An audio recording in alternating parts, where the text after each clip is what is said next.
Satu dengan satu aja. Itu yang saya tanyakan di sini. Silakan pada saya.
أعوذ بالله من الشيطان الرجيم. بسم الله الرحمن الرحيم. السلام عليكم ورحمة الله وبركاته.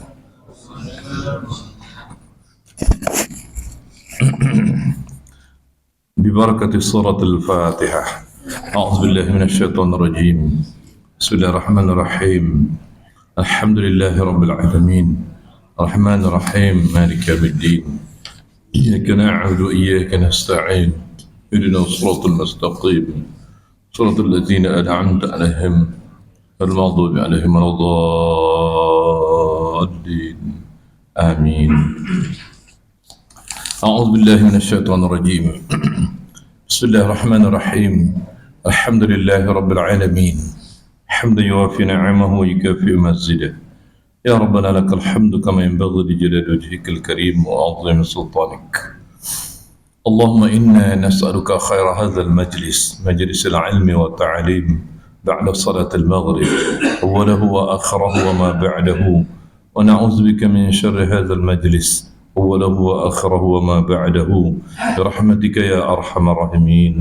وأنت رب العرش العظيم، وأنت رب جنة الفردوس النعيم. يا حي يا قيوم برحمتك نستغيث، وأصلح لنا شؤوننا كلها ولا تكلنا إلى أنفسنا طرفة عين يا رب العالمين. ربنا لا تزغ قلوبنا بعد إذ هديتنا وهب لنا من لدنك رحمة إنك أنت الوهاب. وهب لنا يا وهاب علما وحكمة ولرزق رزاق كلنا مسهلا وبالخير يا فتاح.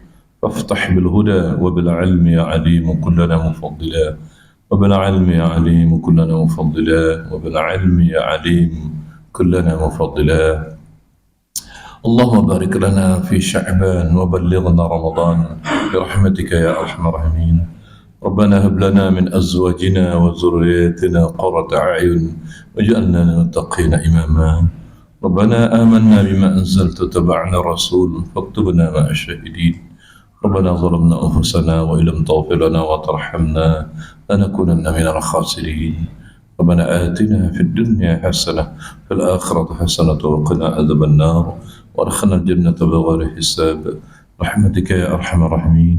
وادخلنا الجنة مع الأبرار يا عزيز يا غفار يا رب العالمين ويا أرحم الراحمين ويا مجيب السائلين.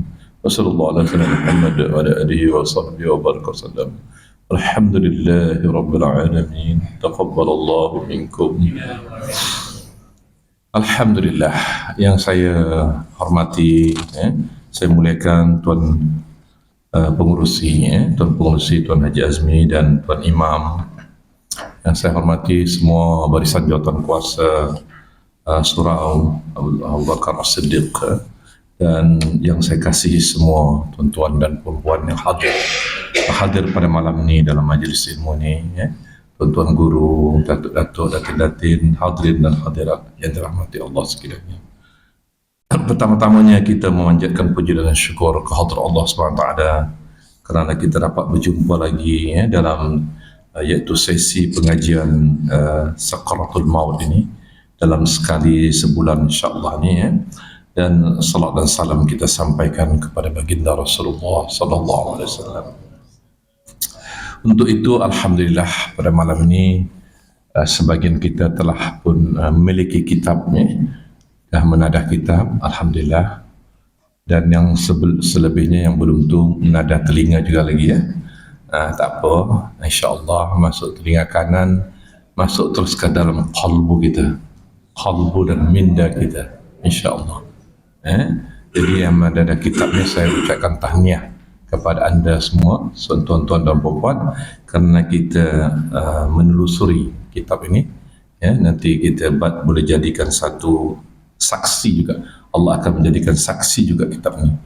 Kalau kitab ini diwakafkan oleh pihak mana-mana akan menjadi saksi dan akan menjadi amal jariah kepada orang yang mewakafkan kitab ini untuk dimanfaatkan dalam pengajian di surau ini. Kalau tuan-tuan beli sendiri boleh guna dan boleh bawa balik, dan bolehlah diwakafkan juga kepada keluarga nanti, dan anak-anak boleh membaca selanjutnya. Itu pun satu amal jariah. Salah satu amal jariah yang berbentuk kitab tu dia double pahalanya kan. Amal jariah sebab dia kekal dibaca orang, tetap akan menjadi ilmu, akan menjadi al-ilmu yuntafa'u bih. Dia ada dua tu. Dan al-amal jariah, sadaqatun jariah menjadi sedekah jariah, kemudian satu lagi menjadi al-ilmu yuntafa'u bih, ilmu yang diambil orang manfaatnya. Kerana bila orang diwakafkan ini, orang membaca, orang berilmu, disampaikan ilmu tu, itu menjadi rentetan dia ilmu tu, maka dia menjadi al-amal jariah, al-ilmu yuntafa'u bih, yang diambil orang manfaat. Tuan-tuan hadirin rahmati Allah sekalian, pada malam ni kalau kita ada punya kitab ni, mari kita buka surat yang kedua. Kedua. Tuan-tuan ingat, tuan-tuan masih ingat lagi ketika itu di pertengahan itu ada cerita Ibnu Rajab. Ibnu Rajab menceritakan Umar bin Al-Khattab radhiyallahu anhu. Kalau kita ada buat rakaman ni, rakan masa untuk tengok balik, ada kisah saya huraikan begitu lebih panjang lah. Lebih panjang saya huraikan, dan itu saya huraikan sehingga dari mulai Umar bin Khattab ini iaitu memimpin peperangan Al-Qadisiyah melawan orang-orang Parsi, dan di antara orang Parsi, tentera Parsi itu ada yang bernama Abu Lu'lu', dan Abu Lu'lu' ini ditawan kemudian jadikan hamba, kemudian salah satu tempatnya di Kufah dijadikan hamba di sana oleh satu governor. Kemudian dia diminta kepada governor untuk pindah ke Madinah. Ketika itu di Madinah, Umar bin Khattab telah dilantik menjadi khalifah, menggantikan Abu Bakar As-Siddiq. Nama surah kita ni Abu Bakar As-Siddiq. Ketika Umar telah menjadi khalifah, maka rupanya ada rasa dendam oleh Abu Lu'lu' ini untuk membunuh Umar bin Khattab. Maka gubernur menulis surat ke Madinah kepada khalifah bahwasanya seorang hamba saya yang bernama Abu Lu'lu' ingin berhijrah ke Madinah. Mungkin dia tertarik dengan Islam atau dia nak hampir dekat dengan Madinatul Rasul, yakni Madinah Al-Munawwarah. Maka ditulis surat gubernur kepada Khalifah Umar Al-Khattab di Madinah, kemudian diluluskan dan dipindahkanlah, dimerdekakanlah Abu Lu'lu' ini dari seorang hamba dan dibenarkan untuk berhijrah ke Madinah. Tapi rupanya dia memuncul strateginya, iaitu untuk membunuh Umar bin Khattab. Dan pada satu ketika, pada satu malam Jumaat itu, Umar Khattab bermimpi bahawasanya dipatuk dengan iaitu oleh ayam merum 3 kali patukan dalam mimpinya, dan besoknya pergi mendatangi iaitu seorang sahabatnya, yang mana sahabatnya ini mempunyai seorang isteri bernama Asma binti Umais. Asma binti Umais ini pandai menafsir mimpi, dan ditafsirlah mimpi oleh Asma binti Umais ini bahwasanya khalifah akan ditikam 3 kali oleh seorang yang bukan bangsa Arab. Iaitu bangsa Parsi beragama Yahudi. Itu dari Abu Lu'lu' tu. Jadi tak tahulah, Umar tak tahu bagaimana, dia pun sedih. Berkhutbah pada hari Jumat tu dia sedih, besok hari Sabtu dia memimpin salat subuh berjemaah. Kemudian dalam selepas masuk rakaat kedua salat subuh tu, datanglah Abu Lu'lu' dari belakang dengan pisaunya, sebab dia bekas mantan tentera Parsi. Tentera Parsi tu ni. Jadi dia memang pandai untuk berlawan ni kan, sebab tentera. Kemudian dia maju meluru ke depan di mihrab tu. Umar bin Khattab dah rukuk kali kedua tu ditikamnya 3 kali bertubi-tubi. Umar pun tak dapat mengelak, hanya mengucapkan Allahu Akbar, Allahu Akbar, Allahu Akbar, rebah. Dan dia pun lari ke belakang, melarikan dirinya. Coba beberapa orang membatalkan mufaraqah. Bukan mufaraqah lah, membatalkan. Mufaraqah dia terus sembahyang. Kalau mufaraqah tu dia terus sembahyang, cuma mufaraqah daripada imam, dia sembahyang bersendirian.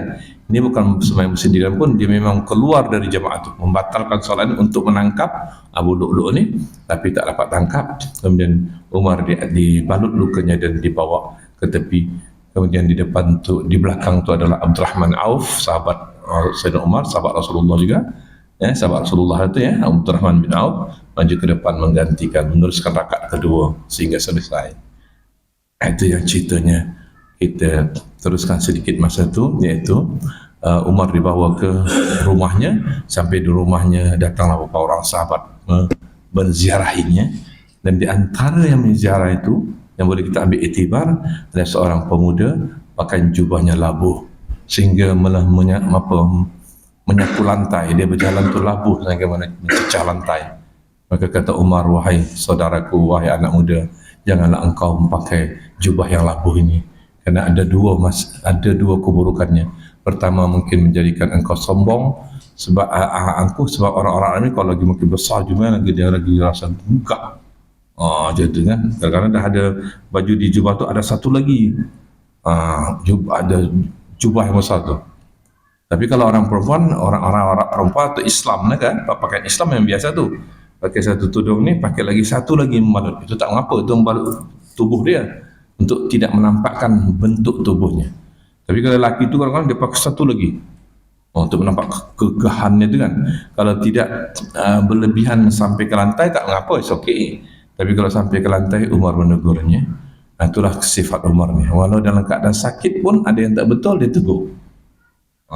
Itu maksud Umar. Dia sifatnya tegas, Umar ni. Berani menegur, tegas. Satu sifat Umar. Kemudian bila yang keduanya katanya, di samping itu akan kesucian jubah engkau ni tidak terjamin, dia kata. Takut-takut tercapu dengan lantai itu ada najis ke apakah, maka kurang kesucian, kebersihan. Itu cerita sampai situ. Sikit lagi nak sambung tu, orang-orang pengawal-pengawal khalifah, tentera-tentera Islam ketika itu, pengawal-pengawal yakni khalifah ketika itu mencari Abu Lu'lu' ni hingga sampai ke satu tempat. Dia dalam rumah, dia dikepung rumah tu dan diminta dia keluar menyerahkan diri, tapi dia tidak mahu. Kemudian dia serbu ke dalam ni. Bila tentera-tentera Islam ni, pengawal-pengawal khalifah ni telah masuk ke rumah, tengok dia telah membunuh dirinya, Abu Lu'lu'. Dia beragama Majusi, menyembah api, dan dia berbangsa Parsi. Ketika itu Parsi baru ditakluki juga, akhirnya ditakluki kan. Di zaman Umar pun, Umar ni hebat tuan-tuan. Ketika bukan bangsa Parsi je, ketika Palestin pun Umar ni pernah menaklukki Palestin. Umar ni pernah menaklukki Palestin. Ketika tu Palestin tu ditakluki. Jerusalem itu ditakluki. Selepas Umar ni lah baru datangnya iaitu Salahuddin Al-Ayyubi. Selepas dia silih berganti kembali ditakluki oleh tentera salib ni kan pada Jerusalem ni, kemudian datang pula Salahuddin Al-Ayyubi pun menakluki Jerusalem ni, menakluki Palestin ni, dan juga menakluki Gaza.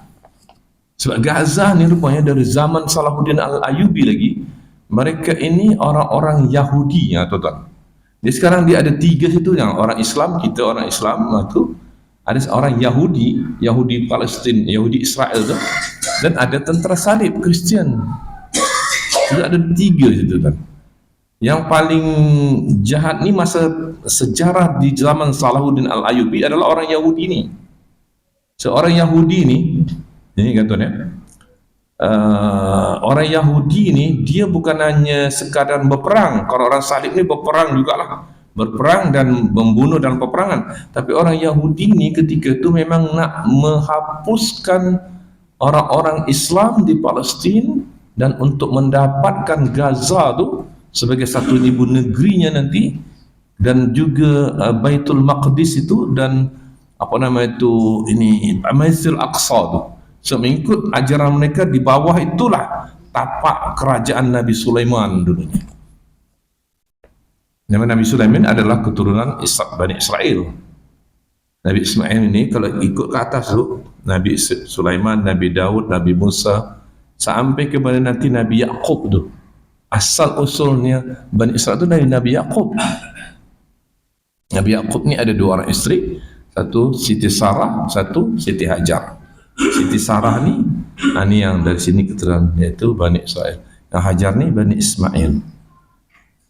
Itu ceritanya yang saya sempat ceritakan pada ketika itu, iaitu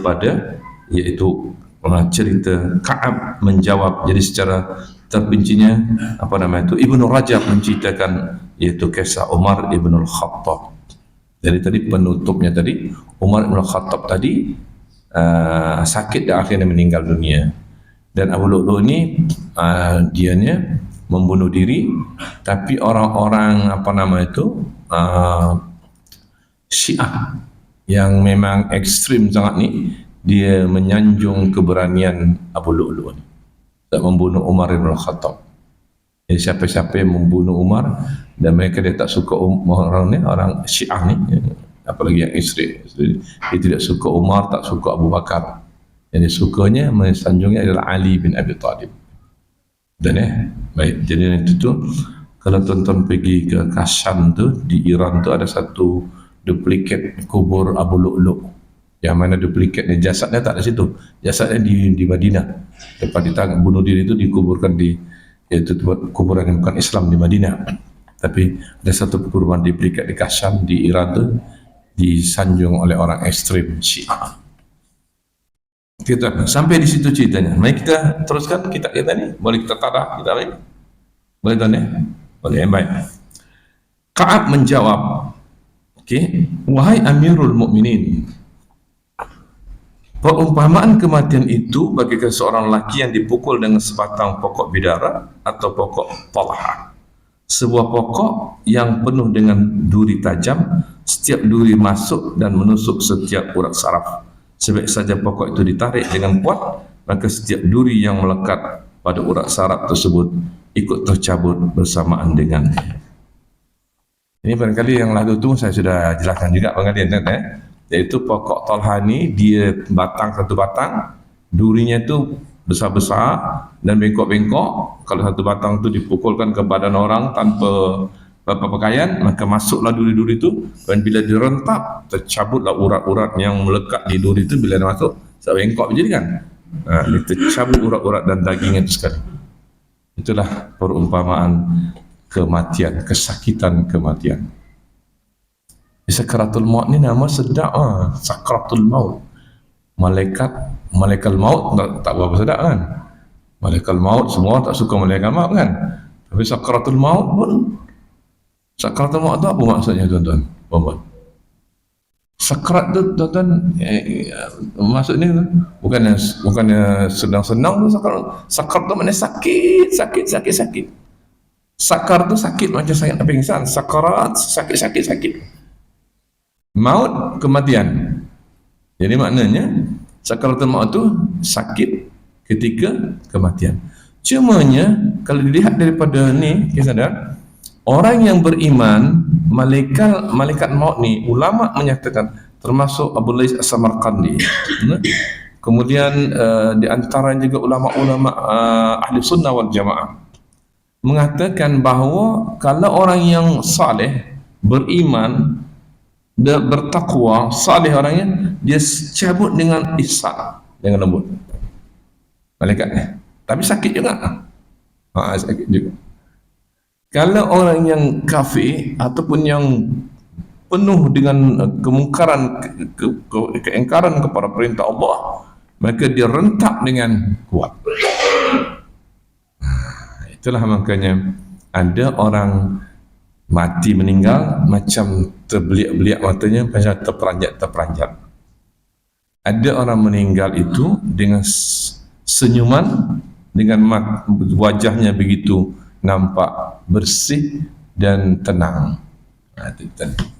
Makanya ulama ahli sunnah wal jamaah katakan, di dunia ni sekarang ni kita tidak tahu siapa yang benar-benar bertakwa atau separuh bertakwa ataupun tidak bertakwa, sama saja Allah layan dengan semua rahman kasih sayang. Tapi mula nanti dicabut nyawa, baru dia boleh bezakan mana yang beriman bertakwa, mana yang beriman banyak berbuat dosa juga, ataupun yang kafir langsung tidak beriman kepada Allah. Baru beza situ. Ada ya? Okey, baik. Maka kita tengok Allah SWT berfirman. A'udzubillahi minasyaitonirrajim. فلولا إذا بلغت الحلقوم وأنتم حينئذ تنظرون ونحن أقرب إليه منكم ولكن لا تبصرون فلولا إن كنتم غير مدينين ترجعونها إن كنتم صادقين. صدق الله العظيم. الله أكبر. Kalau kita tengok ni kan tu ni, maka mengapakah ketika nyawa sempat sampai di kerongkongan, nyawa ni rupanya dicabut daripada ulun tuan-tuan. Dulu dimasukkan nyawa ni ketika mula memasukkan nyawa siapa tuan? Nyawa Nabi Adam. Kalau nyawa kita ni, dia memang ditiupkan ke dalam rahim ibu kita, semua kita ni. Cuma Nabi Adam dulu, punya Allah masukkan pelan-pelan daripada ubun-ubun ni. Tapi dicabut nyawa, semua kita macam sama semua. Di mana dia dicabut oleh malaikat? Malaikat dicabut dari mana? Sama ada 5 minit ke, 10 minit ke, setengah jam ke, dicabut dari ubun-ubun ni. Mesti ada juga sesaat beberapa saat dia mesti ada juga nyawa tu dicabut, dan ada masa tempohnya juga. Dari mana cabut itu tuan? Dari ini ubun-ubun. Sebab dulu masa dimasukkan Allah Ta'ala di penyawa ni dari ubun-ubun ke bawah. Sini ada ubun-ubun kita lembut kan. Sekarang masih belum lagi kan.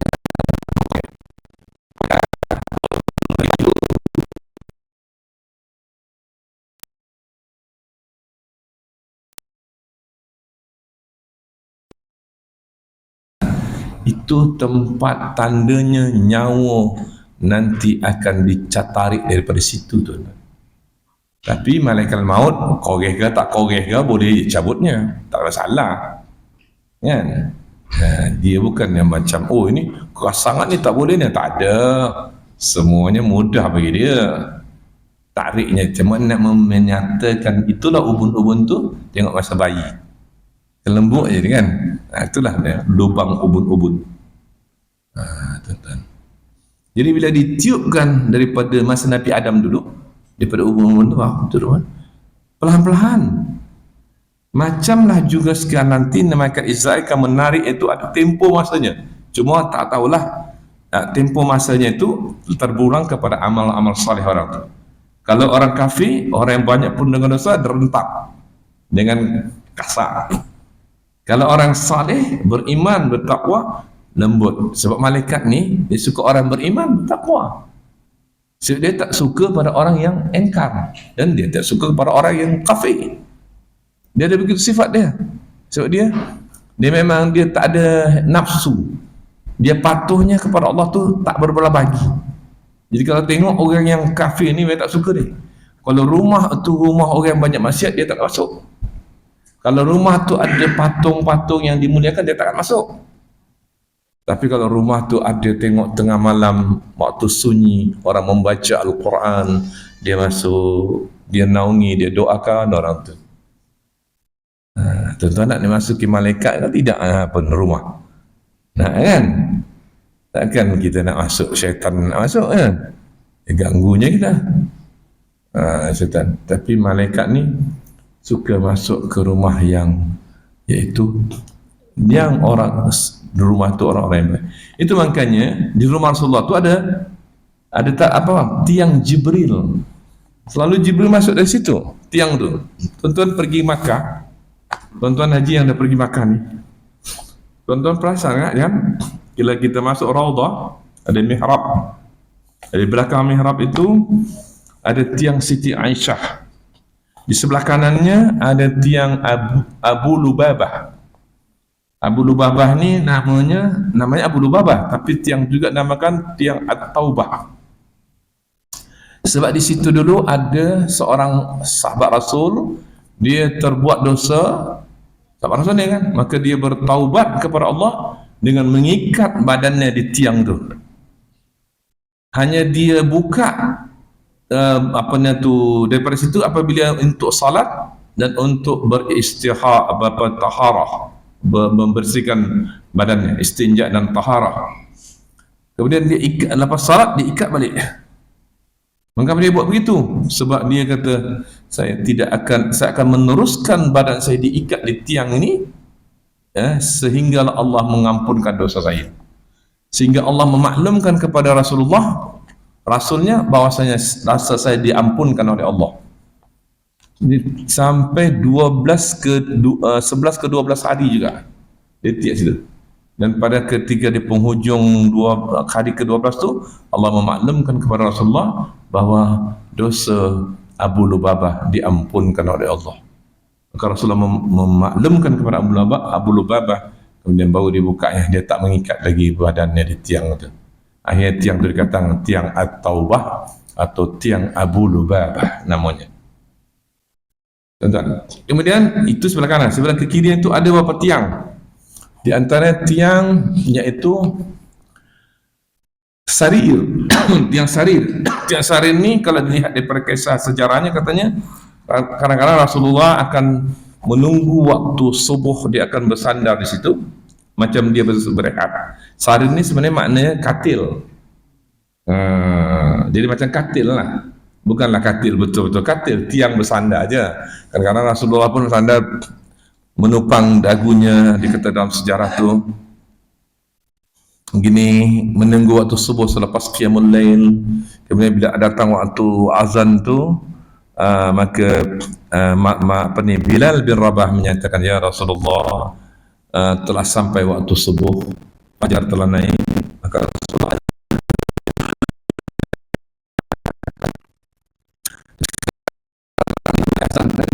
azan pertama tu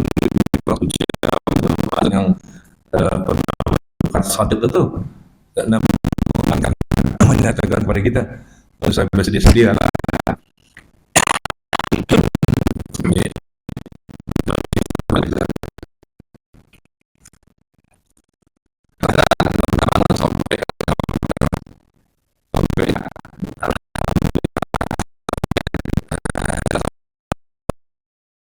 Ada dua kali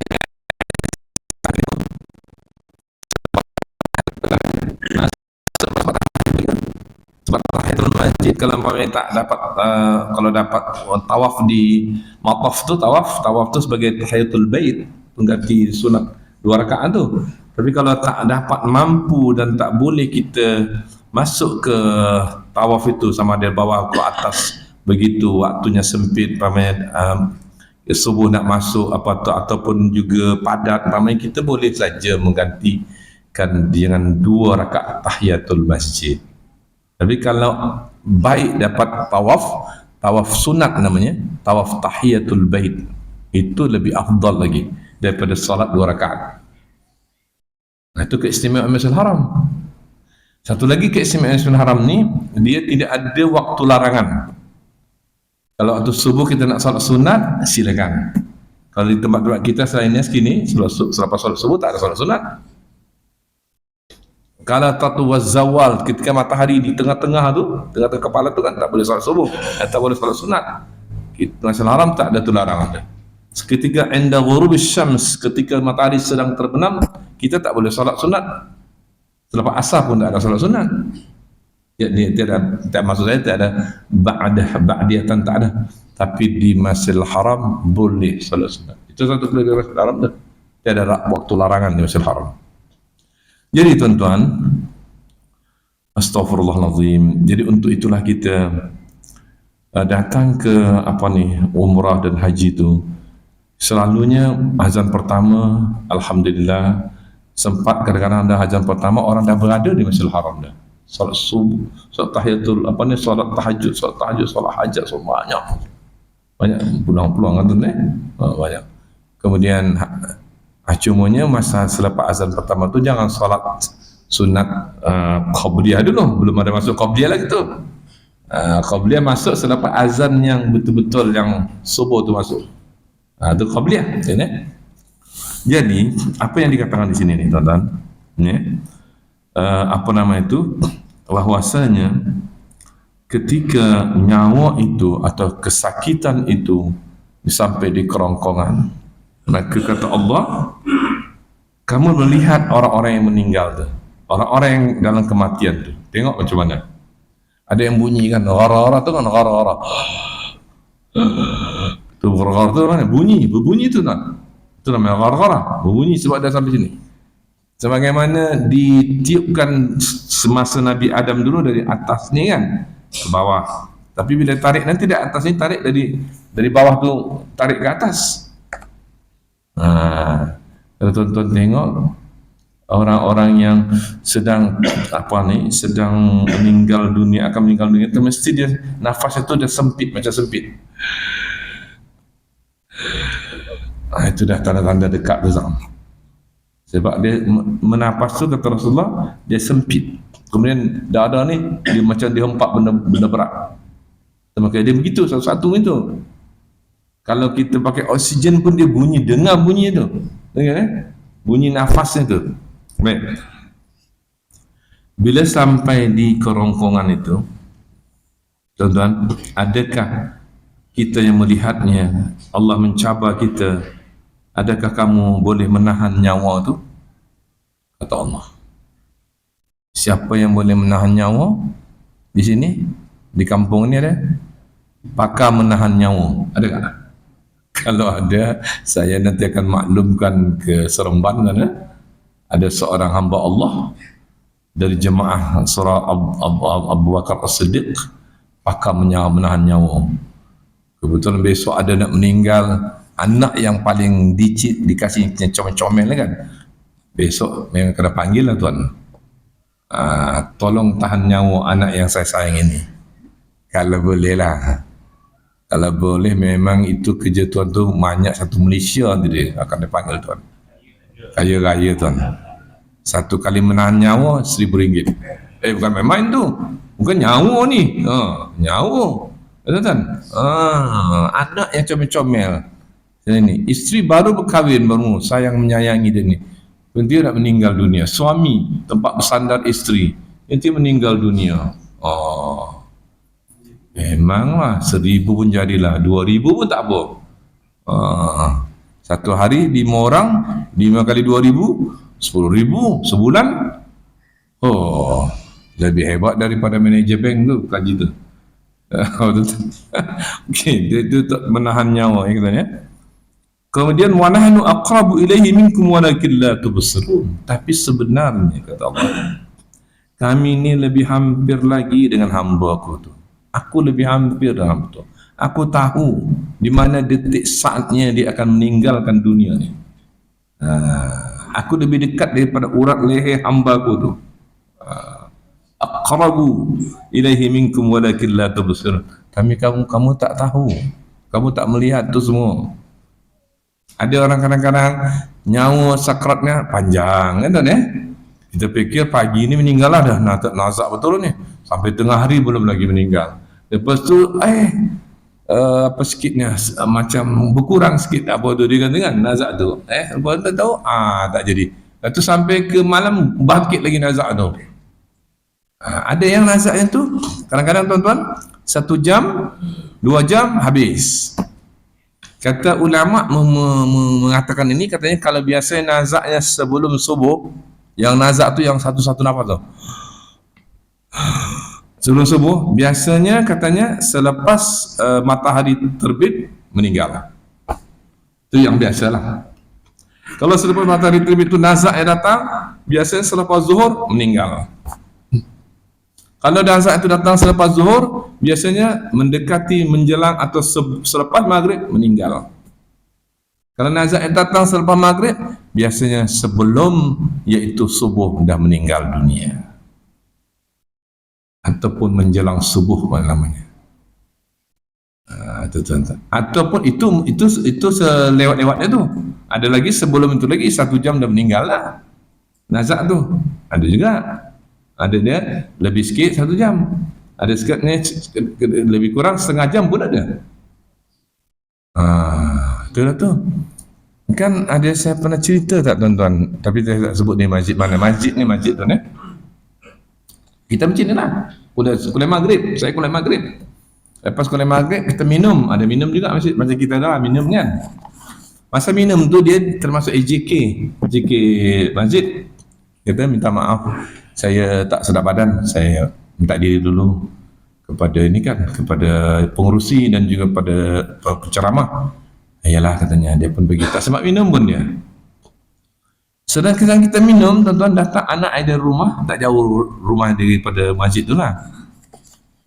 Minta maaf apa ni Tuan Imam, Ustaz, Tuan Pengurusi, ayah saya sedang nazak.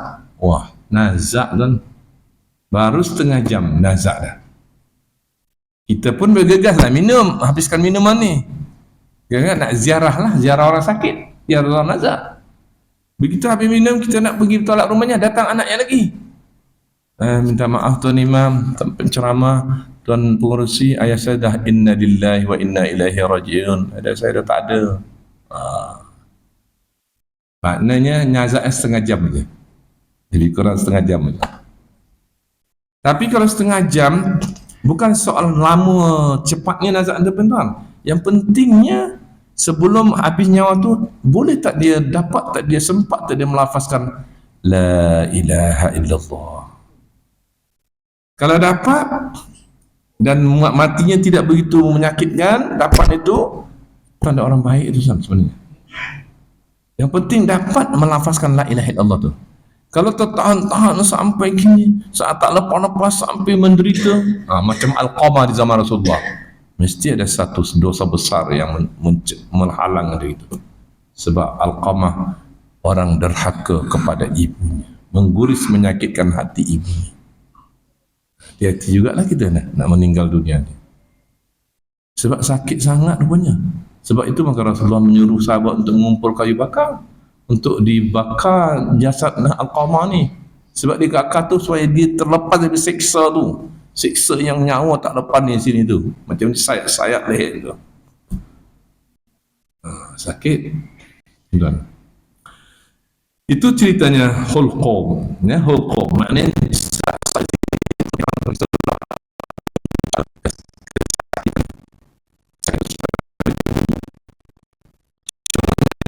sabda lain tentang hukum ni abdin Allah yang menerima taubat seorang hamba, seorang hamba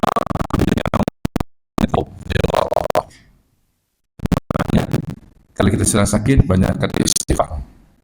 Nazar tu mengucap la ilaha illallah sebelum sampai sebelum waktu lepas kita sempat melafazkan la ilaha illallah. Itu adalah lafaz terakhir, kalam terakhir. Ada kalam yang lain, maka orang ni sabda Rasulullah SAW menyatakan kana akhiru kalamihi la ilaha illallah dakhal jannah. Siapa yang di akhir kalamnya lafazkan la ilaha illallah, maka dia masuk syurga. Ini beberapa kali saya ulang-ulang ni Ustaz. Kadang-kadang tazkirah ini ada kena ulang-ulang juga kan. Dalam siaran radio IKIM FM kan maklumat tu diulang-ulang kan. Kan gitu kan? Supaya kita lebih mantap tu, lebih ingat. Kan manusia begitu. Kena ada tazkirah. Tazkirah tu kan diingat-ingatkan. Sudah. Jadi untuk itu mari kita teruskan kepada iaitu surah Al-Waqiah yang dibacakan tadi. Bolehkah kamu mengembalikan nyawa itu? Kalau kamu betul-betul nak menahan nyawa itu, maknanya ada apa kuasa kepada nyawa kamu sendiri, tapi tidak boleh, tak dapat, sebab bukan nyawa itu bukan milik kita sebenarnya. Nyawa itu milik Allah. Allah hanya menitipkan aja ke jasad kita ni. Dia titipkan aja, ditumpangkan.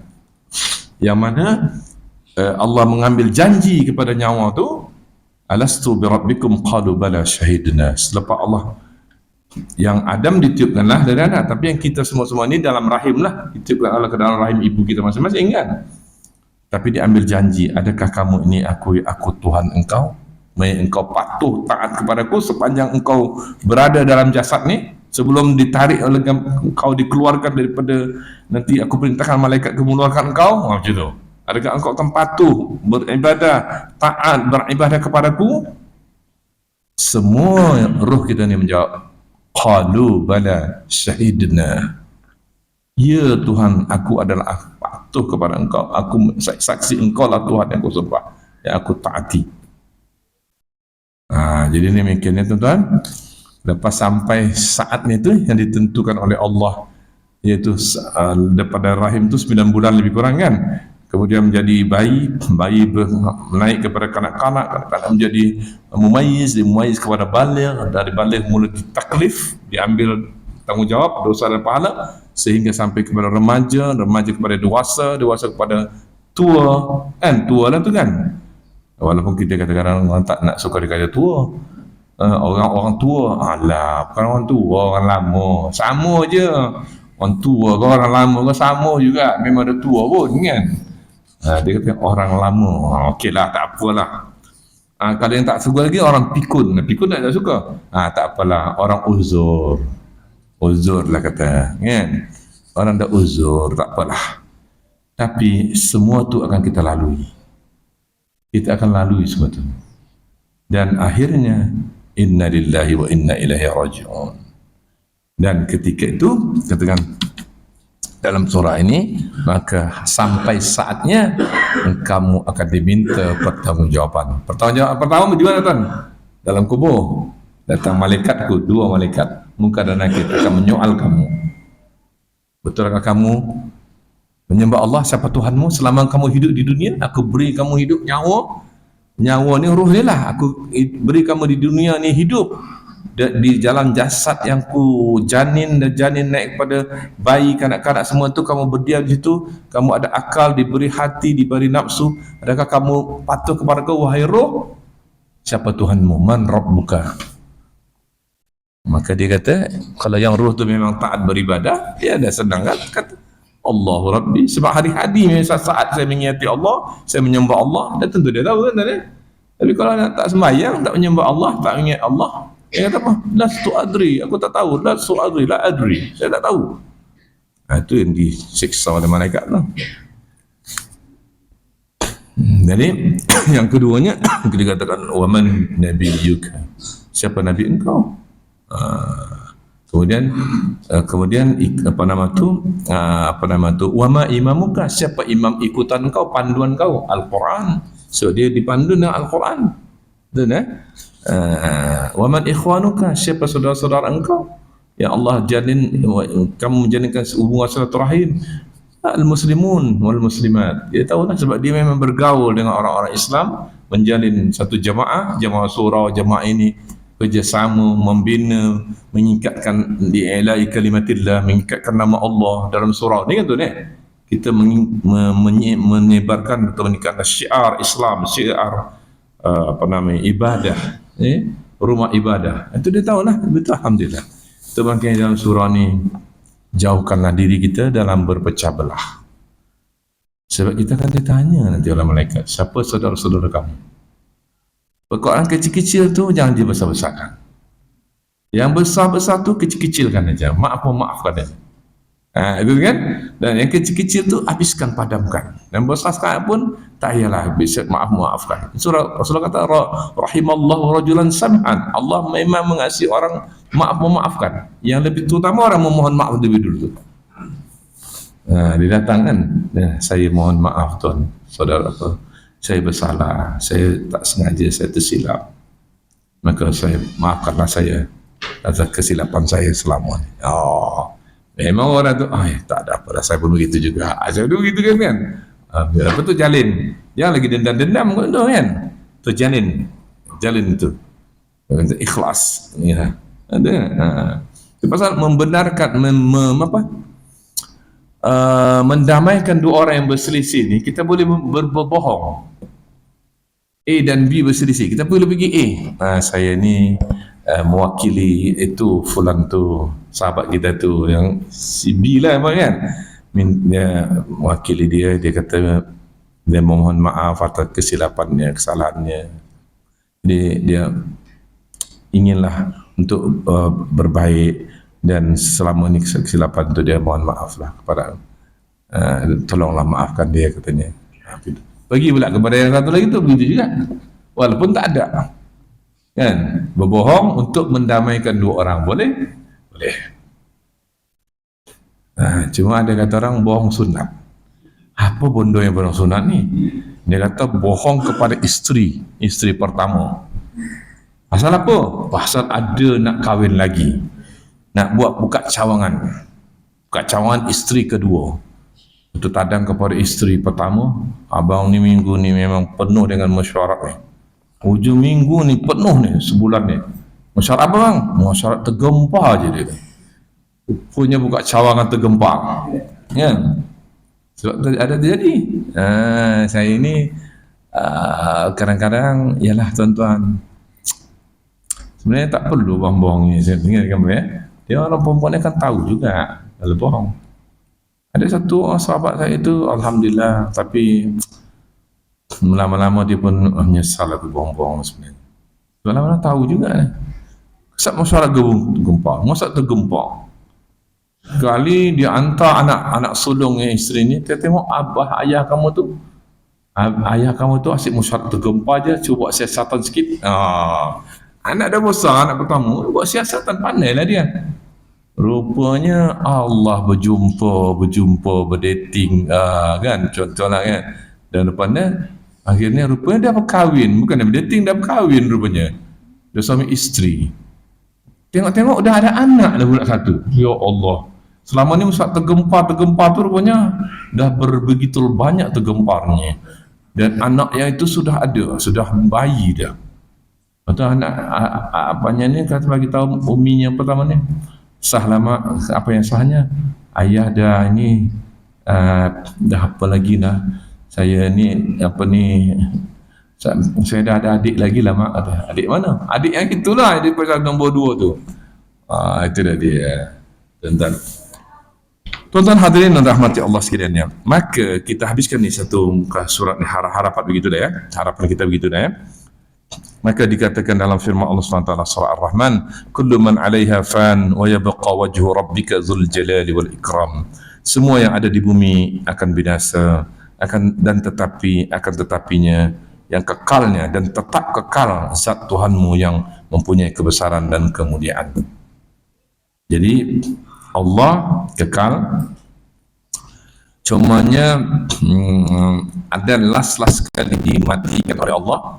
Mereka kalau kita tengok dalam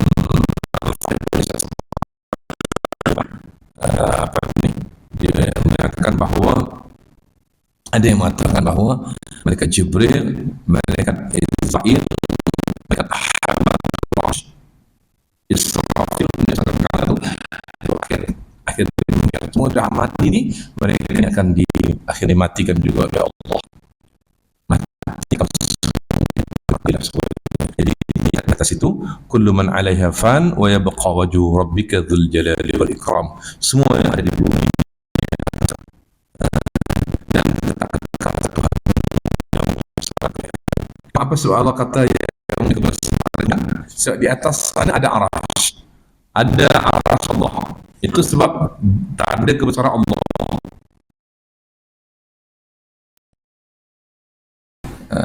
bukan maknanya kerana mereka kekal, bukan kekal, sebab itu ada kaitan dengan kebesaran Allah. Yang dikitakan man alaihi fan wa yabqa wajhu rabbika dzul jalali wal ikram. Arasy Allah, Lauhul Mahfuz, tadi kan, itu Sidratul Muntaha, itu adalah beberapa yang dikekalkan Allah. Cuma ada yang mengatakan ulama sedikit berselisih syurga dan neraka. Tapi ijma' ulama mengatakan kekal, Allah kekalkan. Kenapa? Karena itu perlu dikekalkan. Tapi ada sebagian kecil ulama kata mungkin juga Allah boleh aja hancurkan surga tu kemudian dia cipta lagi balik. Neraka tu dihancurkan dulu kemudian ciptanya balik. Tapi ijma' ulama mengatakan dikekalkan oleh Allah kerana di situ telah ada malaikat Ridwan. Nah, malaikat Ridwan tu sekarang ni cuti je kan tuan Dia penjaga surga kan. Bidadari surga cuti je kan. Siapa yang nak layan? Belum ada pengisi lagi. Betul tak ada? Cumanya adalah dia katakan orang-orang yang Bilal azan muazzin ini, bila dia azan dengan ikhlasnya, maka azannya boleh terdengar kepada penduduk langit. Maka ada juga ulama kata terdengar kepada bidadari syurga. Oh, bagus juga tu. Saya nak mendaftar jadi Bilal lah tu kan. Tapi Bilal yang azan ikhlas, bukan yang Bilal yang riak, bukan Bilal yang memperdengarkan suara yang merdu. Kamu tengoklah suaraku ni dia. Gitu kan. Dia pun azan lah. Oh, memang merdu lah. Manusia terpegun lah. Memang kalau merdu tu kita terpegun. Tapi kan di zaman Rasulullah pernah terjadi yang coba menggantikan Bilal bin Rabah. Tapi memang suara yang merdu. Tapi ringkasnya ketika itu, setelah beberapa kali dia minta pada Rasulullah untuk menggantikan Bilal bin Rabah, Rasulullah tahu macam ada rasa nak teriak sikit untuk memperdengarkan suara merdu. Rasulullah kata tak apalah. Tapi dia minta juga. Tak dapat sebulan seminggu ya Rasulullah. Minta juga Rasulullah, tak apa lain kali. Tak dapat juga satu hari, dapat besok pagi je Rasulullah. Saya subuh nak azan. Rasulullah tak nak mematahkan mengecilkan hati hamba Allah ni, sahabat ni kan. Baiklah, maka dia azanlah pada dalam kisah yang kita dengan para ulama menukilkan kisah ini menukilkan bahwasanya pada pagi itu memang orang terpegun dengan suaranya yang merdu. Orang Madinah. Tapi lepas salat subuh berjemaah, malaikat Jibril datang maklumkan kepada Rasulullah, wahai Muhammad, mengapa azan pagi tadi tidak dapat terdengar seperti biasa, tidak terdengar kepada penduduk langit, pada malaikat. Jadi malaikat ni dia tak dengar, dia bukan kerana merdunya, kerana ikhlasnya. Cuba kita try tuan-tuan ya, cuba Bilal ya. Saya pernah try dulu, saya dulu mula-mula pun remaja Bilal je kan. Bilal, memang Bilal lah, tapi sukalah Bilal. Sekali saya cuba Bilal tu, saya betul-betul cuba ikhlaskan. Saya betul-betul ikhlaskan, ya Allah, suara ni dapatlah agaknya menarik orang-orang supaya datang ke masjid ni, ya Allah. Betul. Dah habis kita sembahyang tu, tadi kan Bilal suara awak jadi azan tadi boleh menyentuh kalbu lah. Ada jemaah cakap macam tu. Betul tuan. Memang kata ikhlas tuan. Kita bercakap ikhlas, kita mengajak orang ikhlas, orang akan lebih tertarik daripada kita mengajak dengan cara riak. Lalu kita tunjukkan semua ikhlas, itu akan lebih berkesan.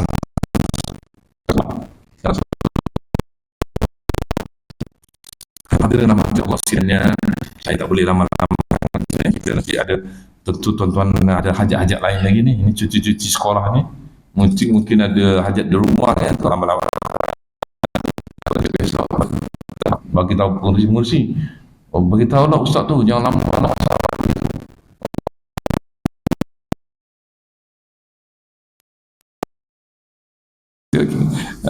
Okey tu ni. Oleh demikian itulah yang ini yang saya sampaikan sampai sini. Pertengahan aja tu ni. Oleh demikian Hasan Al-Basri memberi nasihat kepada murid dan anak-anaknya serta berkata, kematian dapat membongkar hakikat sebenar dunia sehingga tidak seorang pun yang merasa senang semasa berhadapan dengannya. Sampai itu je. Stop sampai situ. Maksudnya, selama kita masih ada di dunia ni, kita tak boleh kata, oh tu tengok dia tak taat pada Allah pun, tak sembahyang pun, tak mengeluarkan zakat pun, tak puasa Ramadan pun, senang lenang aja, tak ada apa pun. Jangan, tak boleh cakap macam itu. Sebab memang Allah masih menangguh semua sifat rahmat Allah kepada orang yang ingkar ke, kafir ke, memang betul-betul tak menyembah Allah sama sekali, memang buat dosa besar ke, baik, buatlah, if'al ma tasya', buatlah apa yang kamu mau. Tapi kata Syekh Hasan Basri, ketika meninggal dunia sudah dapat dibezakan. Belum sampai kubur lagi, ketika meninggal dunia, macam mana cara malaikat tu menarik nyawa tu, rentap dengan kasar ke ataupun dengan ihsan, itu dah boleh dibezakan mana yang taat, mana yang ingkar. Sampai situ tuan-tuan ya. Jadi sampai situ dulu saya ingat apa yang saya sampaikan pada malam ni. Saya mohon ampun kepada Allah, mohon maaf kepada tuan-tuan, puan-puan semuanya dalam mengganggu kesibukan tuan-tuan perempuan ni dalam cuti-cuti sekolah ni. Mungkin ada plan yang ini semua tu kan. Dan juga saya berterima kasih sangatlah kepada tuan pengurusi ya, dan juga tuan-tuan imam dan juga barisan jawatan kuasa surau ni, dan juga kesetiaan tuan-tuan perempuan untuk menghadirkan diri sentiasa dalam majlis ilmu kita ni ya. Mudah-mudahan Allah sentiasa merahmati kita semua, merahmati anak-anak kita, juga cucu-cucu kita yang ada cucu ni. Ramai ada cucu kan, ada yang dah ada cucu ni kan, ada kan. Okay. Termasuk saya pun dah cucu dah. Dan cucu-cucu kita, kaum kerabat kita yang dekat maupun yang jauh, semoga Allah sentiasa melimpahkan rahmatnya, hidayahnya, petunjuknya, dan juga rahmah kasih sayangnya ya, dan juga keridhaannya ke atas kita. Amin ya rabbal alamin. A'udzubillahi minasyaitonir rajim. Bismillahirrahmanirrahim. Alhamdulillahirabbil alamin. حمدا يوافي نعمك في مزده يا ربنا لك الحمد كما ينبغي لجلال وجهك الكريم وعظيم سلطانك. سبحانك الله بحمدك نشهد ان لا اله الا انت نستغفرك ونتوب اليك. صلى الله على سيدنا محمد وعلى اله وصحبه وبارك وسلم. الحمد لله رب العالمين. تقبل الله منكم.